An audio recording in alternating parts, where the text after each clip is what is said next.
জয় শ্রীহরি শ্রী বিষ্ণু নারায়ণ।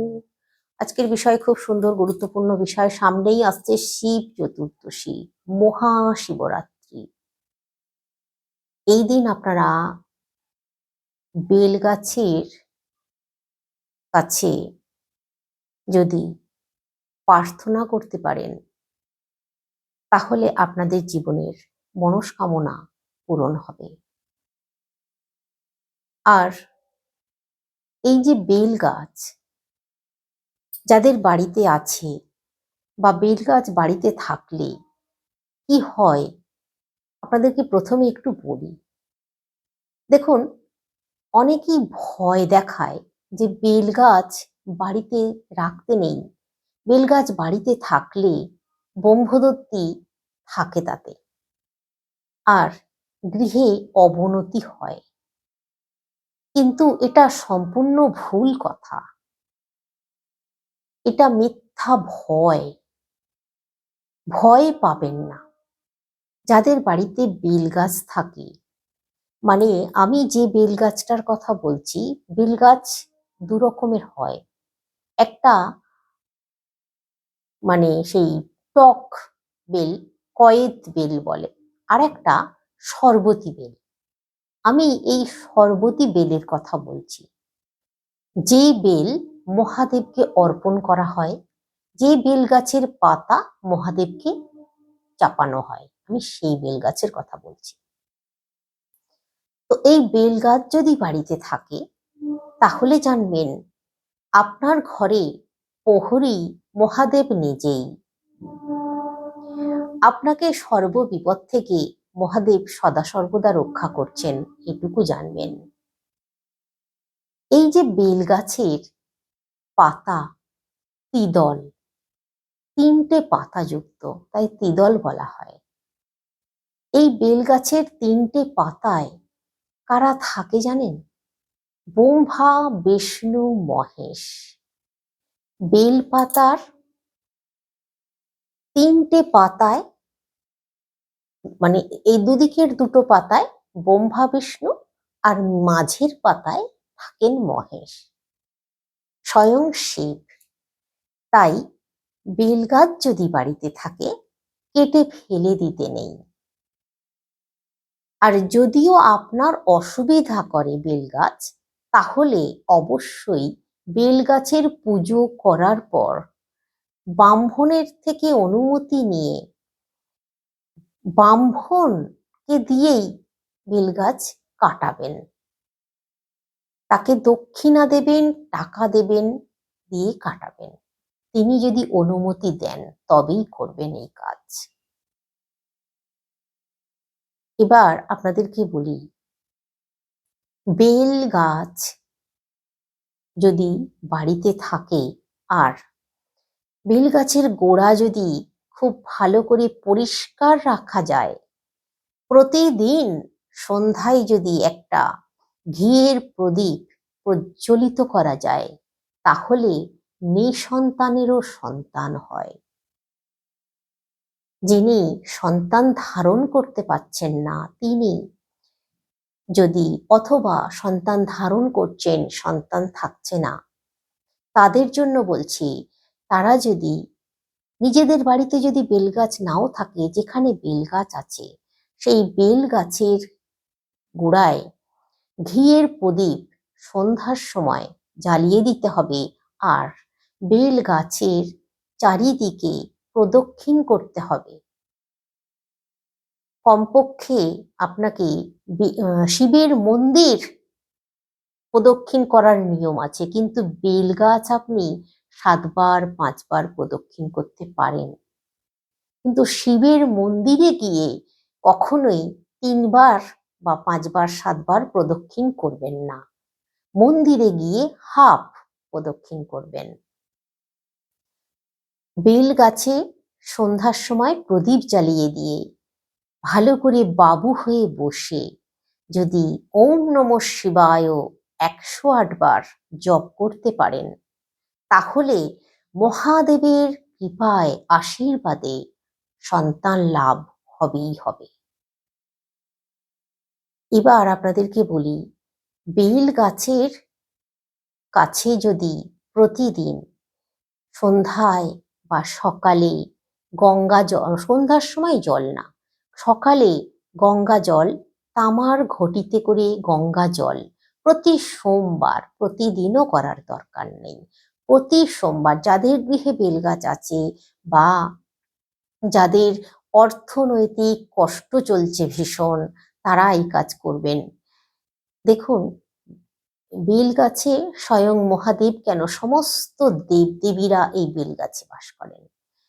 তাই সকালে তামার ঘটিতে করে একটু জল বেল গাছের গোড়ায় দিয়ে দেবেন, আর ধূপ জ্বালিয়ে দেবেন, একটা মোমবাতি জ্বালিয়ে দেবেন। সোমবার দিন করবেন এই কাজ। আর বসে অন্তত 21 বার ওম নমঃ শিবায় মন্ত্র জপ করবেন। তাহলে দেখবেন জীবন থেকে অর্থ কষ্ট দূরে যাবে, পারিবারিক শান্তিও বজায় থাকে। তাহলে এবার আপনাদেরকে বলি, এই যে মহাশিবরাত্রি, শিব চতুর্দশী, এই দিন যদি বেল গাছের শিকড় আপনারা আপনাদের গৃহে একটু আনতে পারেন, তবে চতুর্দশীর দিন নেবেন, কিন্তু বেলা 12টার আগে শিকড় নিয়ে নিতে হবে। বেলা 12টা বেজে যাওয়ার পর শিকড় নিলে হবে না। বেলা 12টার পর শিকড় নিলে সেই শিকড়ে কোনো কাজ হবে না, সেটা মানে দেবতায় হয়ে যাচ্ছে, সেটা নিলে হবে না। আপনাদেরকে বেলা 12টার আগে শিকড় নিয়ে নিতে হবে চতুর্দশীর দিনে। শিকড় যখন নেবেন, একটা কাজ করবেন, বেল গাছের শিকড় যেমন তেমন ভাবে নেওয়া যায় না, সেটা করলে কিন্তু কোনো কাজ তো হবেই না, উল্টে আপনার ক্ষতিও হয়ে যেতে পারে। তাই বলছি, বেল গাছের কাছে যখন শিকড়টা নিতে যাবেন, তখন অবশ্যই স্নান করে যাবেন, আর হাতে একটা গঙ্গা জলের ঘটি নিয়ে যাবেন, ধূপ নিয়ে যাবেন, মোমবাতি নিয়ে যাবেন, গঙ্গা জল দিয়ে দেবেন, ওম নমঃ শিবায় বলবেন, ধূপ মোমবাতি জ্বালিয়ে দেবেন। তারপর ভালো করে প্রণাম করে নেবেন, অপরাধ স্বীকার করে নেবেন, যে একটু শিকড় নিচ্ছি প্রভু তোমার বলে অপরাধ স্বীকার করে নেবেন।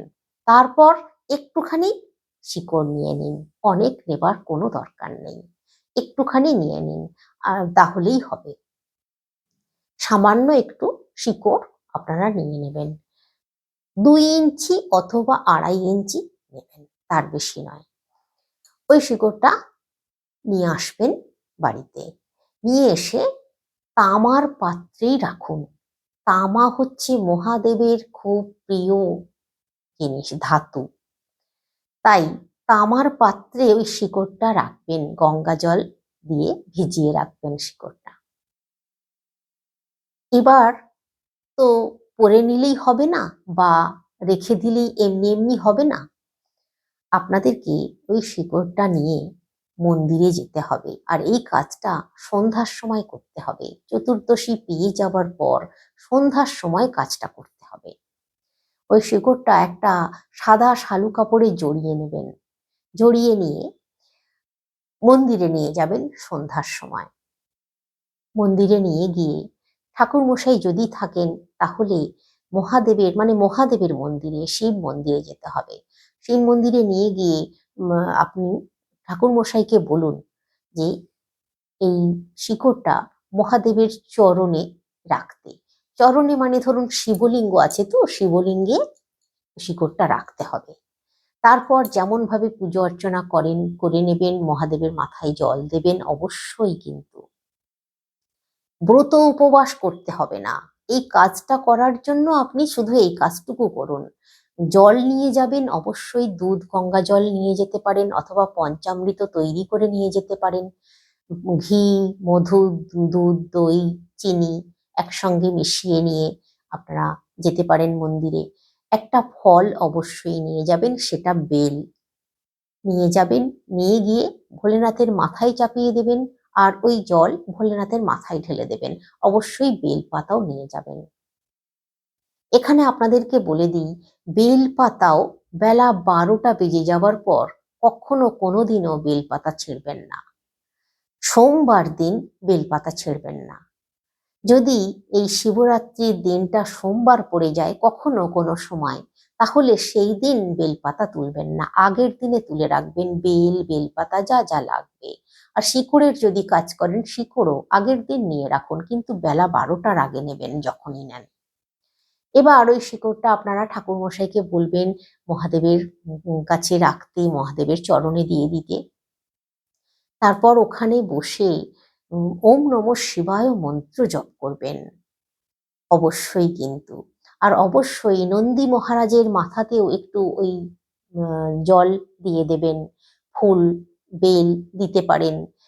আর অবশ্যই সাদা ফুল নিয়ে যাবেন, আকন্দ ফুল পেলে ভালো, না হলে সাদা ফুল নিয়ে যাবেন, নিয়ে গিয়ে মহাদেবের মাথায় দেবেন, নন্দী মহারাজের মাথায় দেবেন।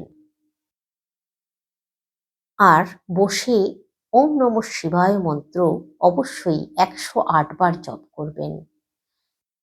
তারপর মহাদেবের কাছ থেকে চেয়ে নেবেন, মানে ঠাকুর মশাইকেই বলবেন, মহাদেবের চরণ থেকে ওই শিকড়টা, পুজো হয়ে গেল, আপনার প্রণাম হয়ে গেল, সমস্ত কিছু হয়ে গেল, তারপর ওই শিকড়টা ঠাকুর মশাইকেই বলবেন আপনার হাতে দিতে, আপনি নেবেন, নিয়ে বাড়িতে নিয়ে আসবেন। বাড়িতে নিয়ে এসে আপনাদের যেখানে ঠাকুরের স্থান আছে, যদি শিবলিঙ্গ থাকে বা শিবের পিকচার থাকে, তাহলে পিকচারের সামনে বা শিবলিঙ্গের কাছে আপনারা ওই শিকড়টা রেখে দিতে পারেন। আর যদি মনে করেন যে ধারণ করবেন, তাহলে কিন্তু শ্রেষ্ঠ উপায়। ধারণ করলে আপনার শরীরে রোগ জ্বালা থাকবে না, আপনার কাজে বাধা কেটে যাবে, আপনার কাজে উন্নতি হবে, পয়সা উপার্জন করতে পারবেন। দেখবেন, আমার কথা মিলিয়ে নেবেন, মহাশিব চতুর্দশীর দিন যদি বেল গাছের শিকড় কেউ ধারণ করে, তাহলে স্বয়ং মহাদেব তাকে রক্ষা করেন। আর যদি ধারণ করতে নাও পারেন, অন্তত গৃহে এনে রেখে দেন যদি মহাদেবের সামনে, তাহলেও কিন্তু মহাদেবের কৃপা পাওয়া যায়। সকাল সন্ধ্যায় ধূপ দেখাবেন, প্রদীপ দেখাবেন, এতেও কিন্তু খুব ভালো ফল পাওয়া যায়, পরিবারে শান্তিও বজায় থাকে। তারপর পরিবারে অসুখ বিসুখ কম থাকে, পরিবারের মানুষজনেরাও সুস্থ থাকে, অর্থ উপার্জন হয়, দেখবেন অর্থ নানান দিক থেকে আসতে শুরু করবে। এবং আপনারা দেখবেন আপনাদের যে ধার দেনাগুলো হয়ে যাচ্ছিল, সেগুলোও দেখবেন আস্তে আস্তে মিটিয়ে দিচ্ছেন, ধার দেনাগুলো আর থাকবে না। এতটাই মানে উপকারী, স্বয়ং মহাদেব সদা সর্বদা প্রহরীর মতো কাজ করবেন আপনাদের সঙ্গে। যদি বেলগাছ বাড়িতে নাও থাকে, অন্তত বেলগাছের একটু শিকড় এই মহাশিব চতুর্দশীর দিন, শিবরাত্রির দিন আপনারা আপনাদের গৃহে নিয়ে আসুন, গৃহে রাখুন, যেভাবে বললাম ওইভাবে করুন, করে রাখুন। কিন্তু শিকড়টা অবশ্যই কোনো প্রতিষ্ঠিত মন্দিরে নিয়ে যেতেই হবে। তারপর মহাদেবের মানে চরণে ঠেকিয়ে বাড়িতে নিয়ে আসতে হবে। এটাই হচ্ছে এর প্রধান উপায়। তা না হলে কিন্তু কার্যকরী হবে না। আপনাদেরকে এই কাজটা করতেই হবে। আর সন্ধ্যার সময় করবেন, চতুর্দশী পেয়ে যাবার পর সন্ধ্যার সময় কাজটা করবেন। সন্ধ্যার সময় কাজ করলে সব থেকে ভালো ফল পাবেন। আর এই শিব চতুর্দশীর দিন এই যে শিকড়ের কাজটা করবেন, আপনারা ব্রত করুন বা না করুন, অবশ্যই আমিষ জাতীয় জিনিস খাবেন না, নিরামিষ খাবেন। যদি ভাত না খেয়ে কাজটা করেন, সব থেকে ভালো হয়। তবে চতুর্দশী যেহেতু মহাশিব চতুর্দশী, তাই মহাশিব চতুর্দশীতে ভাত মুড়ি না খাওয়াই ভালো। আর যদি এই শিকড়ের কাজ করেন, তাহলে ভাত মুড়ি না খেয়ে যদি আটা ময়দা খেয়ে থেকে কাজটা করতে পারেন, ভালো ফল পাবেন। যদি সন্ধ্যা পর্যন্ত একটু উপোস থাকতে পারেন, আরো ভালো। তাহলে কি হয়, মনে ভাবটা আপনারা আনতে পারবেন এবং ভাব ভক্তি দিয়ে ভগবানের কাছে আপনার মনের প্রার্থনাটা খুব ভালোভাবে জানাতে পারবেন। তবে খেতে পারেন, যদি সাবু খান বা ফল খান তাহলে চলবে। সাবু ফল খেয়ে সন্ধ্যার সময় কাজটা করে নিন, তারপর আপনারা যা খান খাবেন, কোনো অসুবিধে নেই। দেখুন, আমি এই জন্য বলছি, যে কোনো ভালো কাজ করতে গেলে একটু নিষ্ঠা ভক্তি নিয়ে কাজটা করতে হয়। আর যদি খুব পেট ভর্তি করে খাওয়া হয়ে যায়, তাহলে দেখবেন অলসতা চলে আসে, কাজে মন থাকে না। এটাও তো একটা গুরুত্বপূর্ণ কাজ। কাজে সঠিকভাবে মনটা আপনারা দিতে পারবেন না, বসাতে পারবেন না। সেই জন্য আরো বিশেষ করে বলছি। তো এইভাবে আপনারা মহাশিব চতুর্দশীর দিন এই কাজটা করুন। দেখবেন আপনারা আপনাদের জীবনে মানে বদল, পরিবর্তন লক্ষ্য করবেন। কিছুদিন পর থেকেই লক্ষ্য করবেন। সঙ্গে সঙ্গেই সবকিছু হয়ে যাবে না। কিছুদিন অপেক্ষা করুন, দেখবেন আপনারা। এবার আপনাদেরকে বলি, যদি মহিলাদের পিরিয়ড চালু হয়ে যায়, সে অবস্থায় কিন্তু এই শিকড়ের কাজ করা যাবে না। আপনারা অন্য কাউকে, বাড়ির অন্য কোনো সদস্যকে দিয়ে এই কাজ করাতে পারেন, তাতে কোনো অসুবিধা নেই। এই মহাশিবরাত্রির দিন বেল গাছের পুজো করাও কিন্তু খুব শুভ। এই বেল গাছ নিয়েই যখন আজকে এত কথা আপনাদেরকে বলছি, আরো বিশেষ কিছু কথা বলে দিই।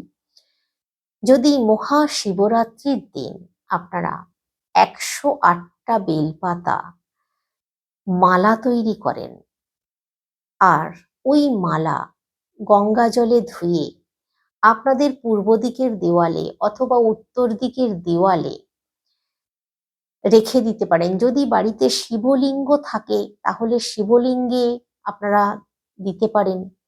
আর অত বড় মালা শিবলিঙ্গে দেওয়া সম্ভব নয়, তাই আপনারা আপনাদের বাড়ির উত্তর দিকের দেওয়ালে অথবা পূর্ব দিকের দেওয়ালে একটা পেড়াকে মালাটা ঝুলিয়ে রাখবেন। মালাটা ঝুলিয়ে রেখে মোমবাতি জ্বেলে দেবেন। সামনে নিচে মেঝেতে মোমবাতি জ্বেলে দেবেন, আর আপনারা ধূপ দেখাবেন। বাবু হয়ে বসবেন। বসে যদি মনের কথা নিষ্ঠার সঙ্গে, বিশ্বাসের সঙ্গে বলতে পারেন, মুখ ফুটে চাইতে হবে, বলতে হবে মহাদেবকে। দেখবেন এই মহাশিব চতুর্দশীর দিন ভগবান শিব খুব জাগ্রত থাকেন। তাই আপনারা এই কাজটা করবেন। বসে ওম নমঃ শিবায় মহামন্ত্র অথবা মহামৃত্যুঞ্জয় মন্ত্র পাঠ করতে পারেন। ওম ত্র্যম্বকম যজামহে পুষ্টিম সুগন্ধিম বর্ধনান উর্বারকমিব বন্ধনান মৃত্যুরমোক্ষীয় মামৃতাৎ। এই মহামৃত্যুঞ্জয় মন্ত্র ওই বেলগাছের মালাটা দেওয়ালে রাখবেন, রেখে বাবু হয়ে বসে যদি পাঠ করতে পারেন 108 বার, না হলে ওম নমঃ শিবায় মন্ত্র 108 বার জপ করুন। আর মহাদেবকে মন থেকে মুখ ফুটে আপনার যেটা চাইবার চেয়ে নিন। ভোলেনাথ সদা ভোলা, উনি আপনার মনের কামনা পূরণ করবেন। উনি অল্পেই সন্তুষ্ট হয়ে যান। এটাই হচ্ছে মহাদেবের আসল রূপ। তো আজকে রাখছি। সকলে সুস্থ থাকুন, ভালো থাকুন। আর আজকে একবার হলেও কমেন্টে লিখুন হর হর মহাদেব।